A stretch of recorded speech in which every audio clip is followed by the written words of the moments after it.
ప్రభువునందు ప్రేమైనటువంటి దేవుని బిడలారా, దేవుడు మనలందరినీ ప్రేమించి ఈ శ్రేష్టమైన దివ్యమైన సమయాన్ని దేవదేవుడు మనందరికీ దయచేసినందుకు మనతో మన మధ్యలో ఉన్న యేసయ్యకి నా హృదయపూర్వకమైన వందనాలు చెల్లిస్తూ ఉన్నా.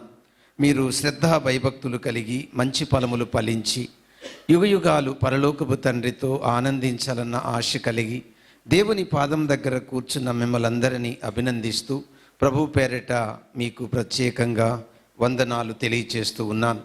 దేవుని బిడ్డలారా, ఇప్పుడు మనము ముఖ్యంగా ప్రతి నెల మొదటి ఆదివారమున ప్రభు బల్లకి మార్క్స్ వార్తను ధ్యానం చేస్తూ ఉన్నాం. ఈరోజు మార్క్స్ వార్త 14వ అధ్యాయం 22 నుంచి 26 వరకు ఈరోజు ధ్యాన భాగంగా మనం తీసుకున్నాం. ఇందులో మనం ఏం చూడబోతున్నామంటే, రొట్టె ద్రాక్షారసము హృదయము ఎలా శుద్ధిపరుస్తుంది అనేటువంటి అంశాన్ని మనం చూస్తాం. సహజంగా రొట్టె ద్రాక్షారసమును గూర్చిన సరైన అవగాహన చాలామందికి తెలియకనే తీసుకోవట్లేదు, కొంతమందికి తెలిసినా కూడా తీసుకోవట్లేదు. అంటే దాని అర్థం ఏంటంటే, రొట్టె ద్రాక్షారసము తీసుకోవాలని తెలుసు కానీ ఎందుకు తీసుకోవాలో తెలియదు. అసలు రొట్టె ద్రాక్షారసం అంటే ఏంటో కూడా కొంతమందికి తెలియదు. సో ఆ క్లారిటీ ఈరోజు మనం ఈ భాగంలో చూడబోతున్నాం. ముఖ్యంగా మనము ఇందులో చూడబోయేటువంటి ప్రాముఖ్యమైన విషయం ఏంటంటే, అస్సలు శరీరము అనే పదానికి బైబిల్ ఏం చెప్తుంది, రక్తము అనే పదానికి బైబిల్ ఏం చెప్తుంది, అసలు శరీరం అంటే ఏమిటి, రక్తం అంటే ఏమిటి, వీటి మీదనే మనం చూడబోతూ ఉన్నాం. ముఖ్యంగా 22వ వచనంలో శరీరం గురించి ప్రభువు మాట్లాడతాడు. రొట్టె ఇచ్చి ప్రభు వాళ్ళతో అంటాడు, ఇది నా శరీరము అంటాడు. దాన్ని వివరంగా తెలుసుకుంటాం. ఆ తర్వాత 23-24 వచనాల్లో గిన్నె వాళ్ళకిచ్చి, అంటే ద్రాక్షరసం ఉంటుంది అందులో, వాళ్ళకిచ్చి వాళ్ళతో ఇలా అంటాడు, ఇది నా రక్తము అంటాడు. ఇక్కడ నా శరీరం, నా రక్తం. శరీరం అంటే ఏమిటి, రక్తం అంటే ఏమిటి, ఇవి మనం చూడబోతున్నాం. ఓకేనా? ఓకే, చిన్న ప్రార్థన చేసుకొని వాక్యంలోనికి వెళ్ళిపోదాం. ప్రేమ కలిగిన మా పరలోకపు తండ్రి, ఈరోజు మార్క్సు వార్త 14వ అధ్యాయం 22 నుంచి 26 వరకు ఉన్న విషయాలు మీ సన్నిధిలో తెలుసుకోవడానికి, మాతో మీరు మాట్లాడడానికి ఇష్టపడినందుకు వందనాలు. ప్రభువా, మాతో మాట్లాడేటప్పుడు మైండ్ డైవర్ట్ కాకుండా వాక్యం మీదే మా మనసు నిలిచేలాగా మీ సహాయము దయచేయమని యేసుక్రీస్తు నామమున అడుగుచున్నాము తండ్రి, ఆమేన్. ఓకే, దేవుని బిడ్డలారా గమనించండి. ఈ మార్క్స్ వార్త 14వ అధ్యాయం 22వ వచనానికి వచ్చేటప్పటికి యేసు ప్రభు ఒక ఆసక్తిదాయకమైనటువంటి విషయాన్ని చెప్పారు. గతములో మీకు నేను వివరంగా చాలా విషయాలు చెప్పాను. ఏమని చెప్పానంటే, అసలు ఈ బల్ల ఎందుకు తీసుకోవాలో చెప్పాను.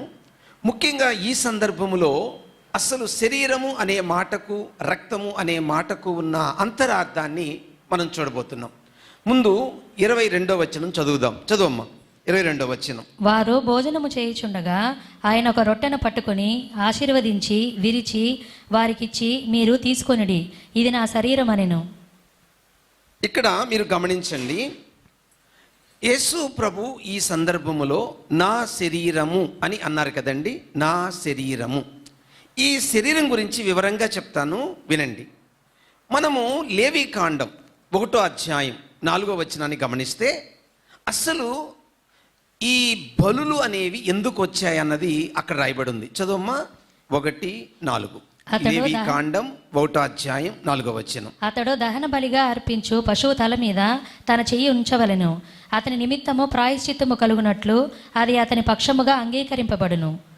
అతడు యెహోవా సన్నిధిని ఆ కోడెదూడను వధించిన తరువాత యాజకులైన అహరోను కుమారులు దాని రక్తమును తెచ్చి. చాలమ్మా, ఇక్కడ యాజకుడు ఏం చేస్తున్నాడు, బలి పశువు మీద చేతులు మోపి ఎవరైతే పాపానికి ప్రాయశ్చిత్తం పొందాలనుకుంటున్నారో వారి పాపాలు బలు పశువు మీద మోపడం జరుగుతుంది. ఇక్కడ మీరు గమనించాల్సిన విషయం ఏంటంటే, ఈ బలి పశువు అంటే పాత నిబంధన భక్తులు ఈ బలి పశువుని ఎందుకు అర్పిస్తూ వచ్చారు అన్నది గమనించాలా. వినండి, ఎందుకు అర్పిస్తూ వచ్చారు అని అంటే, ఉదాహరణకి ఆదాము అవ్వలు పాపం చేసినప్పుడు చర్మపు చొక్కాలను కుట్టించాడు అని అంటే అర్థం ఒక పశువు ఏమవ్వాలి? బలి అవ్వాలి. అంటే దీని అర్థం భవిష్యత్తులో మీ పాపము పరిపూర్ణంగా తొలగిపోవాలి, పరిపూర్ణ విమోచన కలగాలి అని అంటే మెస్సయ్య బలి కావాలి అన్న సూచన ప్రాయంగా ఈ మాటలు. అంటే ఆనాడు ఆదాము అవ్వలకు దేవుడు ఆ విధంగా చర్మపు చొక్కాలను కుట్టించాడు. అందుకే పాత నిబంధనలో ఈ బలులనేవి ఏర్పాటు చేయబడ్డాయి. ఇది సో అవుట్లైన్. ఇకపోతే క్రొత్త నిబంధనకు వచ్చేటప్పటికి పాత నిబంధన బలి పశువు అంతా ఎవరిని సూచిస్తుంది? చదవమ్మ. కొరింథీయులకు రాసిన మొదటి పత్రిక 5వ అధ్యాయం 7వ వచనం. మీరు పులిపిండి లేనివారు గనుక కొత్త ముద్ద అవుటకై ఆ పాతదైన పులిపిండిని తీసి పారవేయుడి. ఇంతేకాక క్రీస్తు అను మన పస్కా పశువు వధింపబడిను గనుక పాతదైన పులిపిండితో. ఇక్కడ చూడండి, యేసు ప్రభువుని ఏమని సంబోధించడం జరిగింది? పస్కా బలి పశువు. అంటే ఇప్పుడు మనకు పాత నిబంధనలో ఉన్న టోటల్ బలులన్నీ ఎవరిని సూచిస్తున్నాయి? యేసుక్రీస్తు యొక్క బలి పశువు. అంటే యేసుక్రీస్తు ఇలా బలి కాబోతున్నాడు. వినండి జాగ్రత్తగా. ఇప్పుడు ఆదికాండం 4వ అధ్యాయంలో అర్పణలు ఇద్దరు తెచ్చారు. ఎవరు? కయ్యోను, ఏబేలు. ఎవరి అర్పణ అంగీకరించబడింది? ఏబేలు అర్పణ. ఎందుకు అంగీకరించబడింది? అందులో యేసుక్రీస్తుకు సాదృశ్యమైన బలి ఉంది. Simple answer. అందుకే ఏబేలు అర్పణ దేవుడు. అంటే దేవుణ్ణి సమీపించాలి అని అంటే ఏం జరగాలి? బలి జరగాలి. ఆ బలి ఎవరికి సాదృశ్యమై ఉండాలి? యేసుక్రీస్తుకి. అది పాత నిబంధన భక్తులంతా ముందున్న యేసుక్రీస్తును చూస్తూ బలి అర్పించారు. ఓకేనా? మీకు తర్వాత 25వ వచనానికి వచ్చేటప్పటికి మనం చదివిన మార్క్స్ వార్త ఈ 14వ అధ్యాయం 25వ వచనానికి వచ్చేటప్పటికి కొత్తదిగా దేవుని రాజ్యములో ద్రాక్షరసం తాగేంత వరకు మళ్ళీ తాగనంటాడు. అంటే అర్థం ఏంటి? మళ్ళీ 1000 పాలలో మళ్ళీ బలులు ఉంటాయి. అర్థమైంది పాయింట్? 1000 పాలలో మళ్ళీ బలులు ఉంటాయి. అంటే పాత నిబంధన బలులంతా దేనికి? కాబోయే బలి. యేసు ప్రభు భవిష్యత్తులో మాకే కొరకు కాబోతున్నాడు? బలి దానికి. మరి 1000 పాలనలో బలులు ఎందుకు? మనలాగే శరీరంలో ఉంటారు, మనలాగే పిల్లలు పుడతారు కదా, వాళ్ళు మన కొరకు యేసయ్య భవిష్యత్తులో ఇలా బలి. అది మరి ఇక అటు వాళ్ళు పాత నిబంధన భక్తులు 1000 పాలనలో ఉన్న భక్తులకు ఈ బలులు జరిగాయి, కానీ మనకు లేవు ఇప్పుడు. ఎందుకని? ఇది ఆత్మ సంబంధమైన కార్యము కనుక ఇక సంఘానికి ఇలాంటి కార్యము లేదు. అంటే పశువుని తీసుకొచ్చి బలర్పించడం అంటే ఏమీ లేదు. కొంచెం జాగ్రత్తగా వినండి. అయితే ఈ బలి పశువు మీద యోహాను ఏం చేశాడు? చదువమ్మా. మత్తయి సువార్త 3:13. ఆ సమయమున యోహాను చేత బాప్తిసం పొందుటకు యేసు. ఆగండి చాలు. యోహాను చేత బాప్తిసం. ఇప్పుడు చూడండి, బాప్తిసం ఇచ్చేటప్పుడు ఏం జరుగుద్ది నాన్న? సేవకుడు ఏం చేస్తాడు? చేయబెట్టి మిమ్మల్ని ఉంచుతాడు కదా. ఇప్పుడు యేసు ప్రభు బాప్తిసములో ఉన్న మీనింగ్ చెప్తాను, వినండి. సర్వమాన వారి పాపములు ఆయన మీద వేసుకొని మన కొరకు యేసు ప్రభు ఏమైపోయాడు? అదండి మీరు గుర్తు పెట్టుకోవలసిన ప్రాముఖ్యమైన విషయం. అది మన కొరకు యేసు ప్రభు బలి కాబోతున్నాడు. అలాగే 3వ దినమున తిరిగి లేబోతున్నాడు. అంటే నీళ్ళల్లో మునుగుట, మనందరి కొరకు బలి కాబోతున్నాడు. నీళ్ళలో నుంచి పైకి లేచుట, తిరిగి మళ్ళీ 3వ దినమున ప్రభువు లేయబోతున్నాడు. అందుకు యేసు ప్రభు బాప్తిసం తీసుకున్నారు. బాగా వినండి. ఇక్కడ మీరు చదివిన లేవీకాండం 1:4లో పశువు మీద ఏం చేశాడు యాజకుడు? చేయి పెట్టాడు. ఇప్పుడు కూడా యోహాను గారు ఏం చేశారు? యేసు ప్రభు మీద చెయ్యి. అంటే ఇప్పుడు దీని అర్థం ఏంటి? సర్వమానవాళి పాపములు ఎవరి మీద మోపబడ్డాయి? ఇంతకాలం ఏ పాపం వల్ల పరలోకం ముయ్యబడిందో అదే టైములో పరలోకం ఏమైంది? ఆకాశము తెరవబడేను. అంటే పరలోకం ఓపెన్ అయ్యిందని అర్థం. 3వ ఆకాశం అంటే పరలోకం. చాలా జాగ్రత్తగా వినండి దేవుని బిడ్డలారా. ఇప్పుడు మనం చూసిన ఈ యొక్క సీక్వెన్స్ యేసు ప్రభు స్వయంగా ఏమన్నాడో చూద్దాం. చదువు పాప. యోహాను సువార్త 2:19. యోహాను సువార్త 2:19. స్వయంగా యేసు ప్రభు ఏమన్నాడు? యేసు ఈ దేవాలయమును పడగొట్టు. ఆగండి. ఇక్కడ దేవాలయం అంటే అర్థం ఏంటి? సూపర్. శరీరం. యేసుక్రీస్తు శరీరం గురించి మాట్లాడుతున్నాడు. చదవమ్మా. యేసు ఈ దేవాలయమును పడగొట్టుడి 3 దినములలో దాని లేపుదునని ఇప్పుడు మీకు వారితో అర్థమైపోయింది కదా, చనిపోయిన తర్వాత ఎన్నో రోజులు లేచాడు యేసు ప్రభు, అంతే. 3 అంటే అర్థం అది. సో యేసు ప్రభు మరణము ప్లస్ పునరుద్ధానం, యేసు క్రీస్తు బలియాగం శరీరము అయిపోయిందండి. ఇప్పుడు దాకా మనం దేని గురించి మాట్లాడుకున్నాం, అసలు శరీరం అంటే ఏమిటి చెప్పండి. యేసు క్రీస్తు బలియాగాన్ని ఏమన్నారండి? శరీరం. ఎందుకు అండి? దేవుడు ఏమై ఉన్నాడు? ఆత్మ. మరి ఆత్మ అయిన దేవునికి శరీరం ఉందా? లేదు. కాబట్టి దేవుడు మన కొరకు బలి అవ్వాలంటే ఏం కావాలి? దేహం. అందుకే ఆయన యేసు ప్రభు ఏం ధరించుకొని వచ్చాడు? శరీరం. పాత నిబంధనలో యేసు ప్రభుని ఏమని పిలిచారు? యెహోవా. క్రొత్త నిబంధనలు ఏమని పిలుస్తున్నారు? యేసు. యెహోవా అంటే అర్థం ఏంటి? ఉన్నవాడు. యేసు అంటే అర్థం ఏంటి? రక్షించువాడు, అంతే. కాబట్టి ఈయన మనల్ని అందరినీ రక్షించడానికి, అర్థమైందా, ఏమవ్వాల్సి వచ్చింది? సిలువలో ఆయన మనందరి పాపములు తీసివేయడానికి సిలువలో బలి కావలసి వచ్చింది. ఈ సత్యాన్ని మనము అర్థం చేసుకునే ప్రయత్నం చేయాలి. దేవుని బిడ్డలారా, ఇప్పుడు మనం రెండో పాయింట్కి వెళ్తున్నాం. రెండో పాయింట్ ఏంటంటే, ఈ శరీరం ఎలా తినాలి? ఈ శరీరం ఎలా తినాలి ఏమండి? చూద్దాం. యోహాను సువార్త 6:51 ఏమన్నాడు యేసు ప్రభు? యోహాను సువార్త 6:51లో ఏమన్నాడు యేసు ప్రభు? పరలోకము నుండి దిగి వచ్చిన జీవాహారమును నేనే. విన్నారా? పరలోకము నుండి దిగి వచ్చిన జీవాహారము నేనే. ఎంత అద్భుతంగా ఉందండి. ఏం చేయాలంట మరి ఈ జీవాహారాన్ని? ఎవడైనాను ఈ ఆహారము భుజించితే చూసారా? వాడు ఎల్లప్పుడూ ఈ ఆహారాన్ని ఏం చేయమంటున్నాడు? భుజించమంటున్నాడు. శరీరం ఎవరైనా భుజిస్తారండి? శరీరాన్ని ఇప్పుడు మీ శరీరం ఉంది, దాన్ని కోసుకొని తినగలమా? ఇక్కడ పదజాలం అంతా లిటరల్గా ఉందండి, కానీ దాని భావము వేరు. అది మీకు వివరంగా చెప్తాను. ఏం చేయమన్నాడు యేసు ప్రభు? చదువమ్మ పూర్తిగా. భుజించితే వాడు ఎల్లప్పుడూ జీవించును, మరియు నేనిచ్చు ఆహారము లోకమునకు. ఏంటి నేను మీకు ఇచ్చే ఆహారం తెలుసా? చదువమ్మా. జీవము కొరకైన నా శరీరం. విన్నారా? దేని గురించి మాట్లాడుతున్నాడు? శరీరాన్ని ఏం చేయమంటున్నాడు? తినమంటున్నాడు. ఏమన్నా అసలు పొంతనుందా? ఏమండి, లిటరల్గా తీసుకుంటే శరీరాన్ని తినగలమా? శరీరాన్ని తినగలమా? ఇప్పుడు చూద్దాం.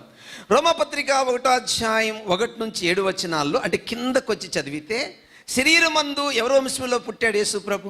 దావీదు వంశంలో, అంటే యూదా గోత్రములో పుట్టాడు. అంటే ఇప్పుడు ఆ గోత్రములో పుట్టబట్టి యేసు ప్రభుని ఏమన్నారు? పరిపూర్ణ మానవుడు అన్నారు. ఆయన 3వ దినమున లేయబట్టి ఏమన్నారు? ఆయన దేవుని కుమారుడు. అక్కడే ఉంది ఆ మాటలు, మీరేం చదవక్కర్లా. అంటే పరిపూర్ణ మానవుడు, పరిపూర్ణ దేవుడు. అంటే యేసు ప్రభువుని అనే శరీరాన్ని లేక ఆ రొట్టెను మనం ఏం చేయాలి?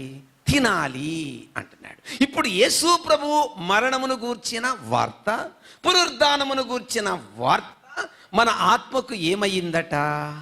జీవాహారం. అంటే నేను లోకమునికి ఇచ్చు శరీరం అంటే అర్థం, నేను మీకోసం శరీరధారిగా వచ్చాను, శరీరధారిగా మీకోసం బలయ్యాను, మళ్ళీ 3వ దినమున లేచాను, నన్ను గూర్చిన వార్త అది మీ ఆత్మకి ఏమయ్యింది? జీవ. అసలు శరీరం అంటే ఏంటి? చదువమ్మ. యోహాను సువార్త 1:14 ఆ వాక్యము శరీరధారి అయి. అంతే, అయిపోయిలా. ఒకప్పుడు దేవుడు ఏమై ఉన్నాడు? ఏమండి, పాత నిబంధనలో ఏమని పిలిచాము? యెహోవా. అంటే ఆయన ఏమై ఉన్నాడు? వాక్యము. ఇప్పుడు ఆ వాక్యం ఏమయ్యింది? శరీరం ధరించింది. అంతేనండి. ఆ వాక్యం ఏమయ్యింది? శరీరం ధరించింది. ఇప్పుడు ఈ శరీరం ధరించింది కదండి ఈ వాక్యము. మరి శరీరము ధరించినప్పుడు ఈ వాక్యము తింటున్నామా, శరీరాన్ని తింటున్నామా? ఎక్కడ చూద్దాం, చూడరా.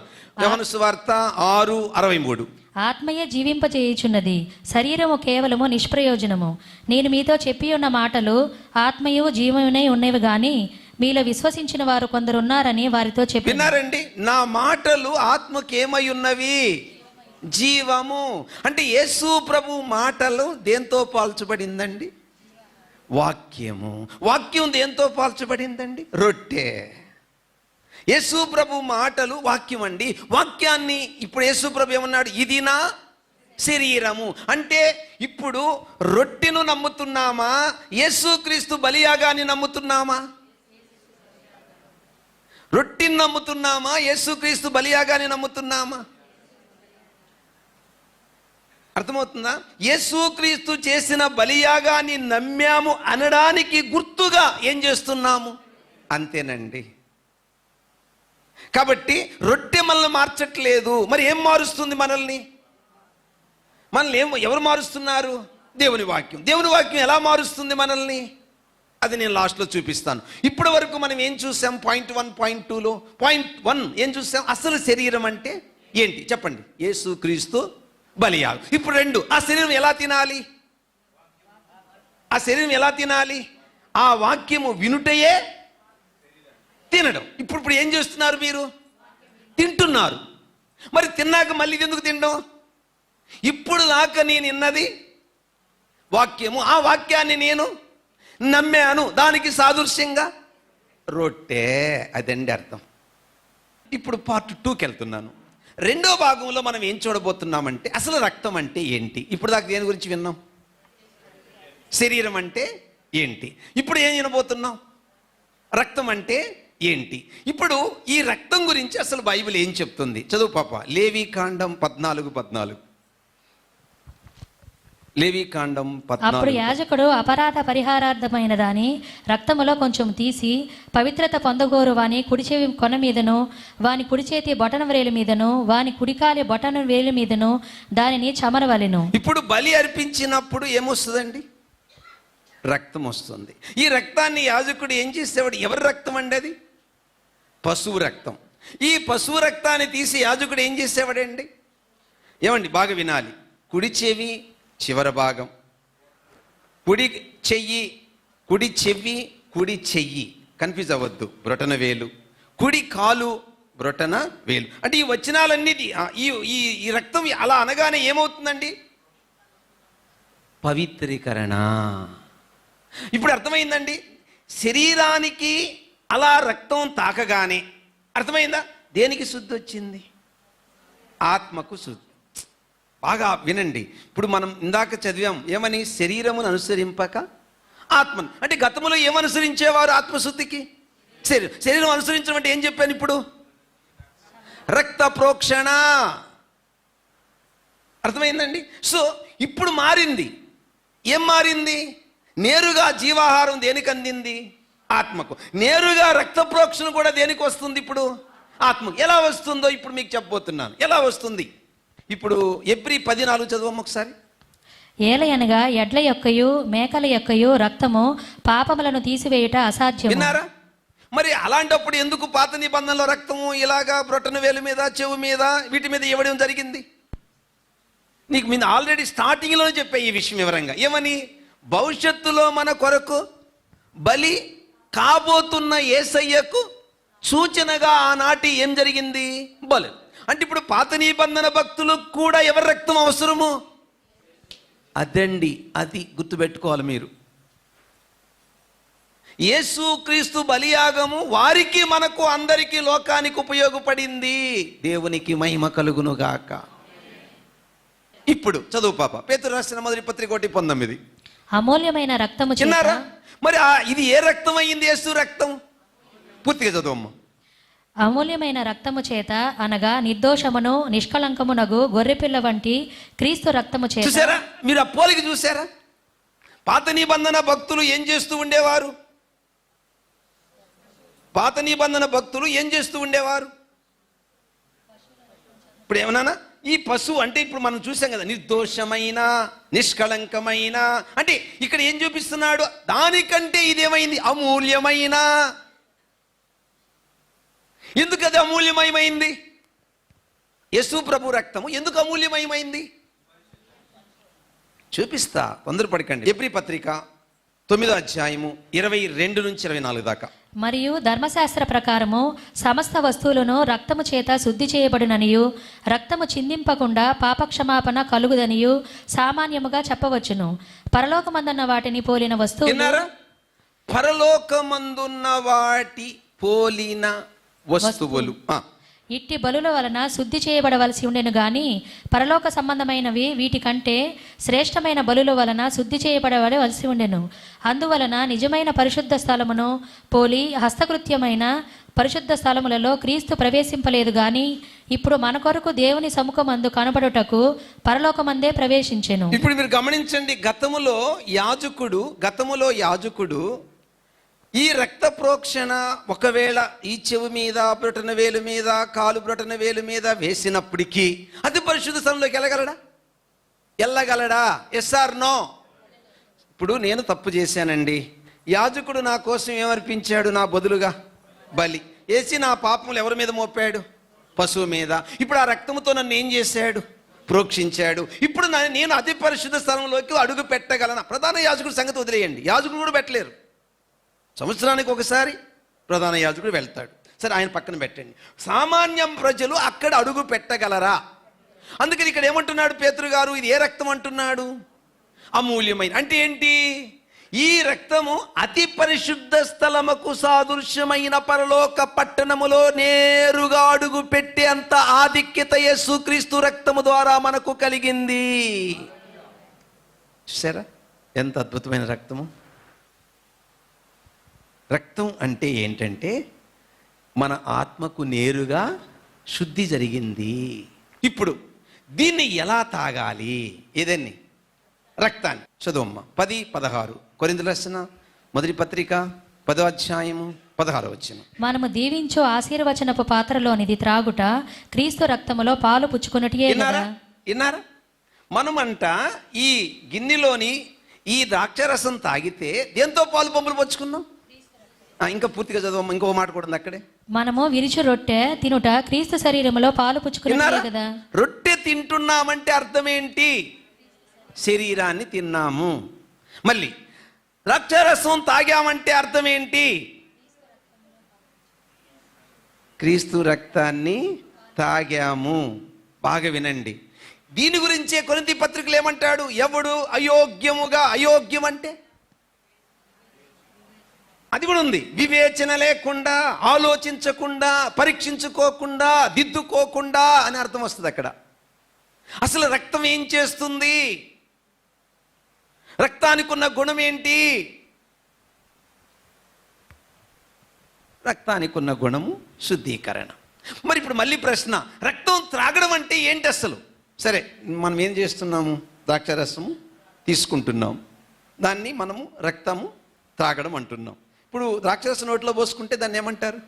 త్రాగడం అంటారు. మరి రక్తం తాగడం అంటే ఏంటి? చదువు పాప. రోమా 3:26.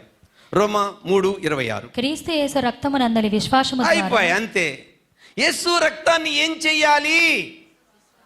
అది ఏముందమ్మా, ఏం చదివిందా పాప? విశ్వాసము. చదువమ్మా పూర్తిగా.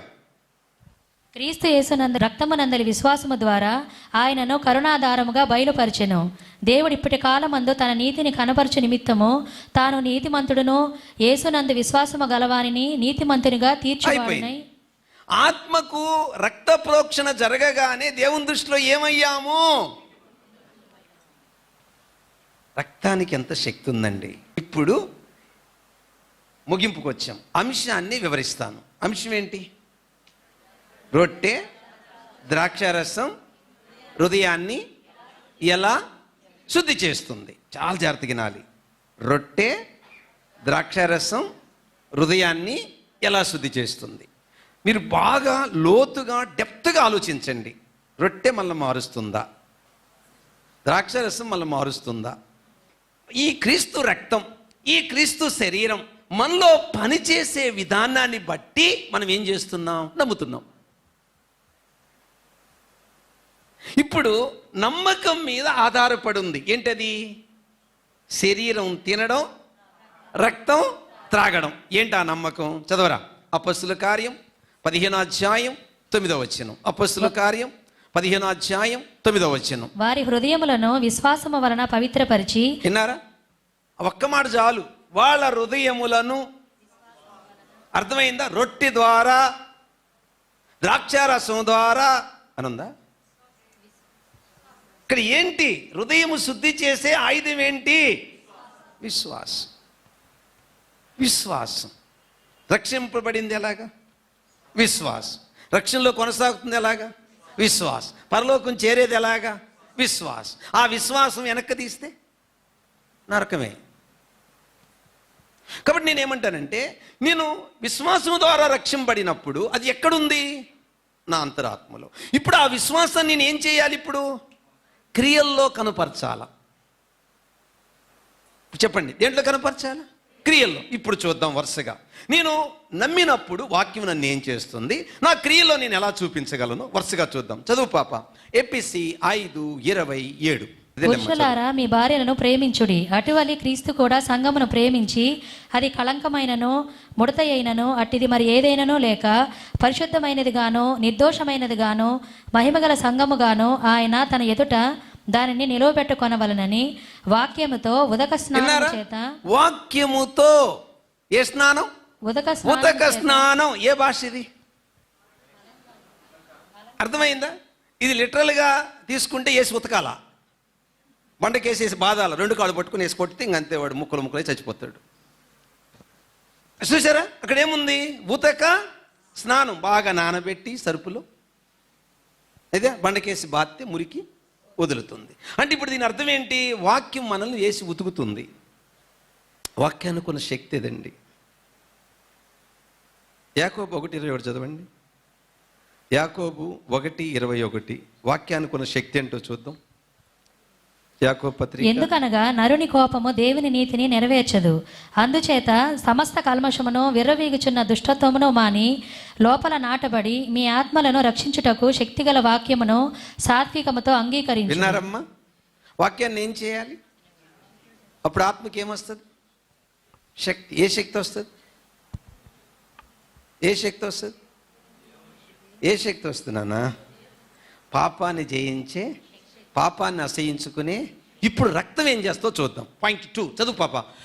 యోహన్ రాసిన మొదటి పత్రిక 1వ అధ్యాయము 7వ వచనం, 7 నుంచి 9 దాకా. అయితే ఆయన వెలుగులోనున్న ప్రకారము మనమును వెలుగులో నడిచిన ఎడల మనము అన్యోన్య సహవాసము గలవారమై ఉందుము.